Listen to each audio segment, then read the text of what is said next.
ICAR technician 2022 की परीक्षा के लिए फिजिक्स के टॉप 55 प्रीवियस ईयर के क्वेश्चन इस वीडियो में डिस्कस करेंगे। ये आपका पार्ट 1 रहेगा, तो इस वीडियो को पूरा जरूर देखिए। वीडियो अच्छा लगे वीडियो को लाइक और शेयर जरूर करें।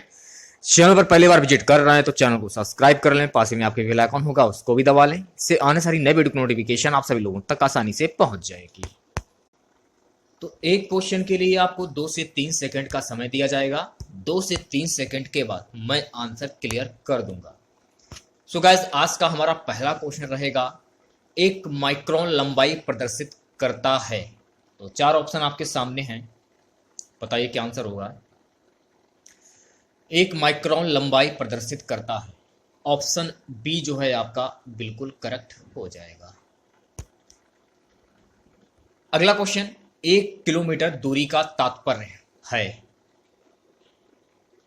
1 किलोमीटर दूरी का तात्पर्य है, option C 1000 metre. So guys, अगला क्वेश्चन, 1 पिकोग्राम बराबर होता है। तो 1 पिकोग्राम बराबर कितना होता है, ऑप्शन सी जो है आपका बिल्कुल करेक्ट हो जाएगा। पास्कल इकाई है आर्द्रता की, दाब की, वर्षा की, तापमान की। पास्कल इकाई है, सो गाइस पास्कल इकाई है दाब की, ऑप्शन बी जो है आपका बिल्कुल करेक्ट हो जाएगा।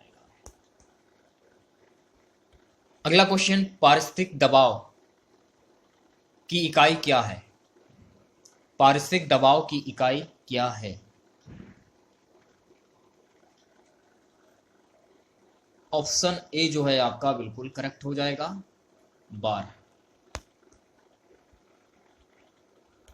गाइस, अगला क्वेश्चन है, 1 किलोग्राम ऑब्लिक सेंटीमीटर स्क्वायर दाब समतुल्य है।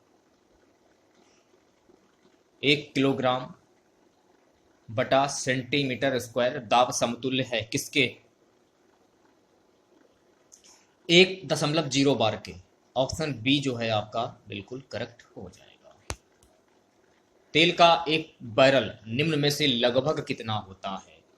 तो तेल का एक बैरल निम्न में से लगभग कितना होता है, 159 लीटर, ऑप्शन बी जो है आपका बिल्कुल करेक्ट हो जाएगा। निम्न में लंबाई की न्यूनतम इकाई है, माइक्रोन, नैनोमीटर, एंगस्ट्रॉम, फर्मीमीटर। ऑप्शन डी जो है आपका बिल्कुल करेक्ट हो जाएगा, फर्मीमीटर। ओके। क्यूबसेक से क्या मापा जाता है। क्यूबसेक में क्या मापा जाता है। क्यूबसेक में ऑप्शन सी जल का बहाव मापा जाता है। सी वाला जो ऑप्शन है आपका बिल्कुल करेक्ट हो जाएगा। सो गाइस, अगला क्वेश्चन, निम्नांकित में से कौन एक वायुमंडल के ओजोन परत की मोटाई नापने वाली इकाई है। Not, Dobson, torch, Maxwell. निम्नांकित में से कौन एक वायुमंडल के ओजोन परत की मोटाई नापने वाली इकाई है, ऑप्शन बी डॉप्सन। आज के इस वीडियो की पीडीएफ फाइल आप हमारे टेलीग्राम ग्रुप से प्राप्त कर सकते हैं। टेलीग्राम ग्रुप का लिंक जो है वीडियो के डिस्क्रिप्शन में दिया गया है। सो गाइस, अगला क्वेश्चन है, शक्ति का मात्रक है, हर्ट्ज, वोल्ट, वाट, न्यूट्रॉन। शक्ति का मात्रक है, तो शक्ति का मात्रक होता है ऑप्शन सी वाट। बल का मात्रक है, बल का मात्रक की बात हो रही है यहां पे, तो बल का मात्रक है ऑप्शन सी न्यूटन। अगले क्वेश्चन की बात कर लेते हैं, कार्य का मात्रक है, जूल, न्यूट्रॉन, वाट, डाइन। कार्य का मात्रक है, तो कार्य का मात्रक है ऑप्शन ए जूल। चालक की वैद्युत प्रतिरोधकता की इकाई है, चालक की वैद्युत प्रतिरोधकता की इकाई क्या है। तो चालक की वैद्युत प्रतिरोधकता की इकाई है ओम मीटर। डी वाला जो ऑप्शन है आपका बिल्कुल करेक्ट हो जाएगा। सो गाइस, अगला क्वेश्चन है, प्रकाश वर्ष इकाई है। प्रकाश वर्ष इकाई है, तो प्रकाश वर्ष इकाई है दूरी की। ऑप्शन ए जो है आपका बिल्कुल करेक्ट हो जाएगा। अगला क्वेश्चन, एक पारसेक तारों संबंधी दूरियां मापने का मात्रक बराबर है। एक पारसेक तारों संबंधी दूरियां मापने का मात्रक बराबर है 3.25 प्रकाश वर्ष। ऑप्शन बी जो है आपका बिल्कुल करेक्ट हो जाएगा। अगला क्वेश्चन देखिएगा, क्वेश्चन है गाइस, पारसेक मात्रक है दूरी, समय, प्रकाश की, चमक की, चुंबकीय बल की। तो पारसेक मात्रक है, तो पारसेक मात्रक है दूरी की। ऑप्शन ए जो है आपका बिल्कुल करेक्ट हो जाएगा। एम्पियर मापने की इकाई है वोल्टेज, विद्युत धारा, प्रतिरोध, पावर। एम्पियर मापने की इकाई है, तो एम्पियर मापने की इकाई है ऑप्शन बी विद्युत धारा। अगला क्वेश्चन है गाइस, एक हार्स पावर में कितने वाट होते हैं? 1000, 750, 746, 748। एक हार्स पावर में कितने वाट होते हैं? तो एक हार्स पावर में ऑप्शन सी 746 वाट होते हैं। बात करेंगे अगले क्वेश्चन की।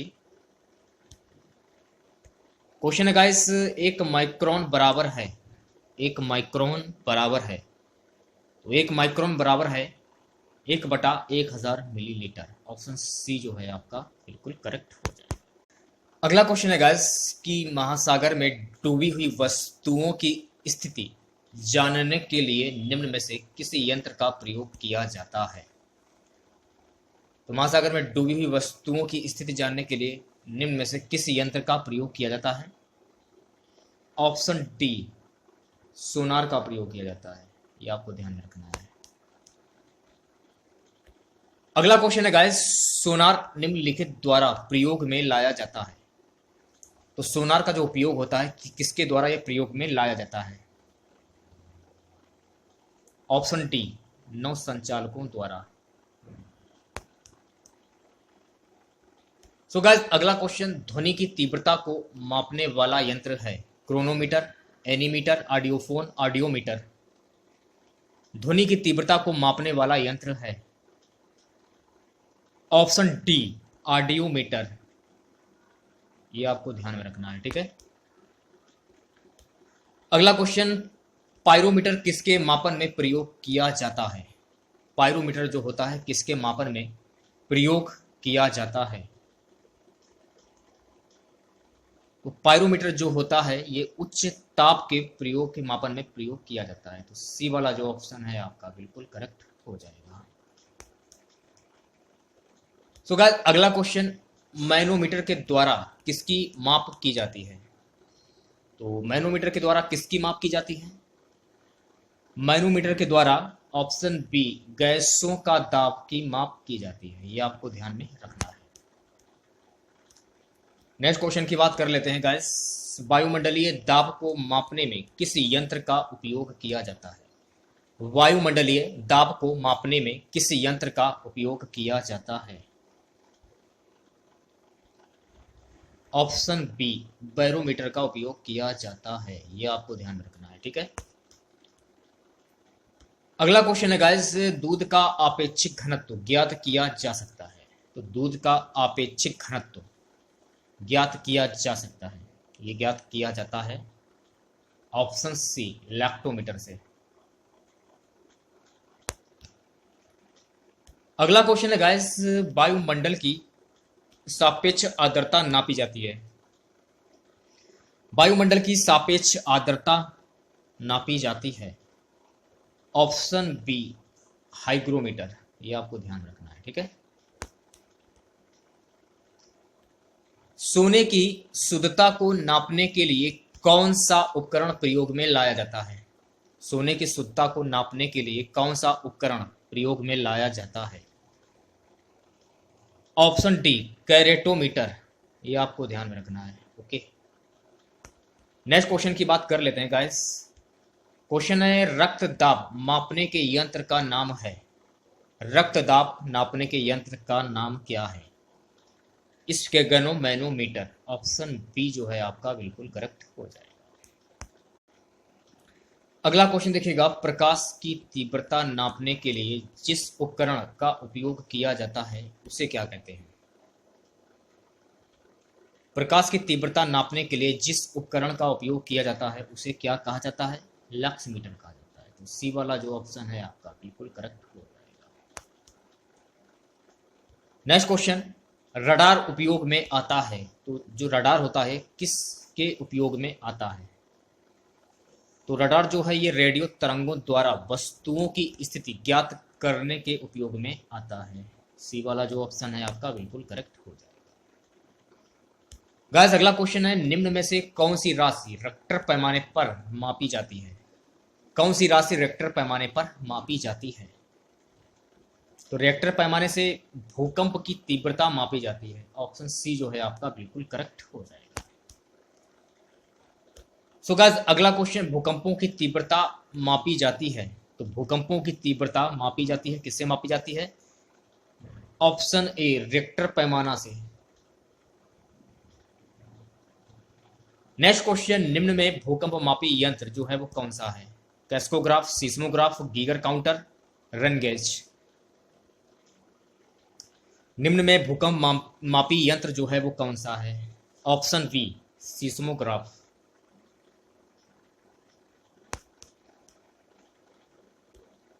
अगला क्वेश्चन, कैस्कोग्राफ डैश मापने का एक यंत्र है। कैस्कोग्राफ मापने का एक यंत्र है। ऑप्शन डी पौधों में वृद्धि। अगला क्वेश्चन, वॉशिंग मशीन का कार्य सिद्धांत है। तो वॉशिंग मशीन का कार्य सिद्धांत है। ऑप्शन ए अपकेंद्रण। ये आपको ध्यान रखना है, ठीक है। बात करेंगे अगले क्वेश्चन की। क्वेश्चन है गाइस, निम्नलिखित में से कौन सी राशि सदिश नहीं है? विस्थापन, वेग, बल, आयतन। कौन सी राशि सदिश नहीं है, ये क्वेश्चन में पूछा जा रहा है। ऑप्शन डी आयतन।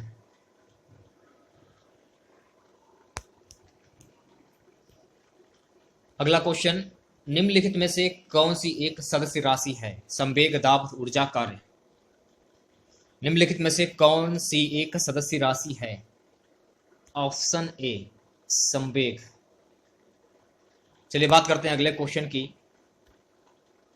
पदार्थ के संवेग, मोमेंटम और वेग के अनुपात में कौन सी भौतिक राशि प्राप्त की जाती है? वेग, त्वरण, द्रव्यमान, बल। ऑप्शन सी द्रव्यमान। सो गाइस अगला क्वेश्चन है कि बल गुणनफल है द्रव्यमान और वेग का, द्रव्यमान और त्वरण का, भार और वेग का, भार और त्वरण का। तो बल गुणनफल है, तो बल गुणनफल है द्रव्यमान और त्वरण का। Option B is right. अगला क्वेश्चन, ऊर्जा संरक्षण का आशय है कि। चार ऑप्शन आपके सामने है, बताइए क्या आंसर होगा। ऊर्जा संरक्षण का आशय है। तो ऊर्जा संरक्षण का आशय होता है ऊर्जा का ना तो सृजन हो सकता है और ना ही विनाश। तो ऑप्शन डी जो है आपका बिल्कुल करेक्ट हो जाएगा। एक ट्रेन जैसे ही चलना आरंभ करती है उसमें बैठे हुए यात्री का सिर पीछे की ओर झुक जाता है, इसका कारण क्या है? तो इसका कारण है गति का जड़त्व। Option B is right. Okay. अगला क्वेश्चन, सड़क पर चलने की अपेक्षा बर्फ पर चलना कठिन है, क्योंकि क्या कारण है? सड़क पर चलने की अपेक्षा बर्फ पर चलना कठिन है क्योंकि बर्फ में सड़क की अपेक्षा घर्षण जो होता है वो कम होता है। तो ऑप्शन डी जो है आपका बिल्कुल करेक्ट हो जाएगा। अगले क्वेश्चन की बात कर लेते हैं। एक व्यक्ति कार में जो विराम में बैठा है, सड़क से कार के चार पहियों में से प्रत्येक पर प्रतिक्रिया आर है। जब कार सीधी समतल सड़क पर चलेगी तो अग्र पहियों में प्रत्येक पर प्रतिक्रिया में क्या परिवर्तन आएगा? ऑप्शन बी यह आर से कम होगा। यह आपको ध्यान में रखना है। ओके, बढ़ते हैं अगले क्वेश्चन की ओर। क्वेश्चन है गाइस, तेल से अंशतः भरा हुआ तेल का एक टैंकर समतल सड़क पर आगे की ओर एक समान त्वरण से जा रहा है, तो तेल का मुख्य पृष्ठ परवलयी वक्र आकार लेगा। Option D is right. अगला क्वेश्चन देखिएगा, त्वरण ज्ञात करने का सही सूत्र की बात हो रही है यहां पे, बहुत ही इंपॉर्टेंट क्वेश्चन है। Option is right. निम्नलिखित में से किसने न्यूटन से पूर्व ही बता दिया था कि सभी वस्तुएं पृथ्वी की ओर गुरुत्वाकर्षित होती हैं? Brahmagupta. Option B is right. Guys अगला क्वेश्चन है कि गुरुत्वाकर्षण का सिद्धांत किसने दिया? तो गुरुत्वाकर्षण का सिद्धांत किसने दिया था? तो गुरुत्वाकर्षण का सिद्धांत दिया था आइजैक न्यूटन ने। ऑप्शन सी जो है आपका बिल्कुल करेक्ट होगा। सो गाइस अगला क्वेश्चन, गुरुत्वाकर्षण के सार्वभौमिक नियम का प्रतिपादन किसने किया? Newton, Galileo, Copernicus, Einstein. गुरुत्वाकर्षण के सार्वभौमिक नियम का प्रतिपादन न्यूटन ने किया था, यह आपको ध्यान में रखना है। अंतरिक्ष यात्री निर्वात में सीधे खड़े नहीं रह सकते, क्योंकि ऑप्शन ए गुरुत्व नहीं होता है। अगले क्वेश्चन की बात कर लेते हैं। अंतरिक्ष यान जो चक्कर लगा रहा है से एक सेब छोड़ा जाता है, तो वह कहां पर गिरेगा? गतिमान होगा, गतिमान नहीं होगा, अधिक से गतिमान होगा। ऑप्शन सी, अंतरिक्ष यान के साथ साथ उसी गति से गतिमान होगा। पीसा की झुकी हुई मीनार गिर नहीं जाती, क्योंकि क्या कारण है? पीसा की जो झुकी हुई मीनार है ये क्यों नहीं गिरती है? ऑप्शन डी, गुरुत्व केंद्र से जाने वाली ऊर्ध्वाधर लाइन रेखा तल के अंदर रहती है। अगला क्वेश्चन, यदि पृथ्वी और सूर्य की दूरी जो है उसके स्थान पर दोगुनी होती है, तो सूर्य द्वारा पृथ्वी पर गुरुत्वाकर्षण बल जो पड़ता है वह होता है। ऑप्शन सी, अब जितना है उसका चौथा भाग। आज का हमारा सबसे लास्ट क्वेश्चन रहेगा, जब कोई वस्तु ऊपर से गिराई जाती है तो उसका भार होता है शून्य, अपरिवर्तित, परिवर्तनशील, सभी गलत हैं। जब कोई वस्तु ऊपर से गिराई जाती है तो उसका जो भार होता है ये अपरिवर्तित रहता है। तो गाइस ये थे आपके भौतिक विज्ञान के टॉप 55 क्वेश्चन। तो वीडियो अच्छा लगा हो वीडियो को लाइक और शेयर जरूर करें। चैनल पर पहली बार विजिट कर रहे हैं तो चैनल को सब्सक्राइब कर लें, पास ही में आपके बेल आइकन होगा उसको भी दबा लें, इससे आने सारी नई वीडियो की नोटिफिकेशन आप सभी लोगों तक आसानी से पहुंच जाएगी। आज के इस वीडियो की पीडीएफ फाइल आप हमारे टेलीग्राम ग्रुप से प्राप्त कर सकते हैं। टेलीग्राम ग्रुप का लिंक जो है वीडियो के डिस्कशन में दिया गया है। तो मिलते हैं नेक्स्ट वीडियो के साथ। जय हिंद, जय भारत।